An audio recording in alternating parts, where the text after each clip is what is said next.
Հայաստանը վերածվել է աղքատների, գործազուրկների, բողոքի ակցիաների երկրի։ Սոցիալական ծանր պայմաններում, խարխուլ տնակներում ու հանրակացարաններում ապրող մարդիկ գրեթե ամեն օր բողոքի ակցիաներ են անցկացնում եւ պահանջում են իշխանություններին լուծել իրենց ուզող խնդիրները։ Այժմ իրենց բողոքի ձայն են բարձրացրել Վարդաշենի բնակիչները։ Երկար տարիներ վթարային հանրակացարաններում ապրող մարդիկ հավաքվել են քաղաքապետարանի մոտ եւ պահանջում են իրենց ապահովել նորմալ տներով։ 18 թվականին Փաշինյանը մեզ պարտադրում էր, որ մենք փողոցը փակենք, որ ինքը նստի աթոռին, որ մեր մասին հոգ տանի։ Հիմա ինքը լայախ չի անում ժողովրդի հարցերով։ Իբր միլիցեքին կանչում ես ինչի համար։ Դրա տեղի չի ժողովրդին պատասխանի։ Միլիարդներ ու ինչեր եք զղտկվում։ Հոտած շենքի մեջ ենք ապրում, պարոն Փաշինյան, դուք էլ եկեք,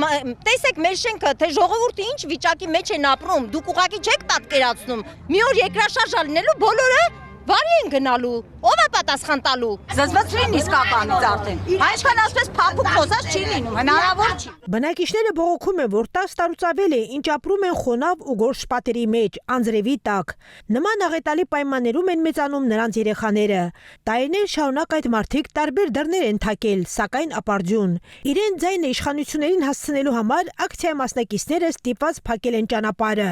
Հանրակացարանների բնակիչները նշում են, որ եթե իշխանությունները չլուծեն իրենց խնդիրները, ստիպված կգնան կտրուկ քայլերի։ Եվ մինչ տարբեր չինովնիկներ ուսումնասիրում են հանրակացարանների վիճակը, այդ մարդկանց մնում է շարունակել ապրել վթարային շենքերում, վախն ու տագնապը սրտներում։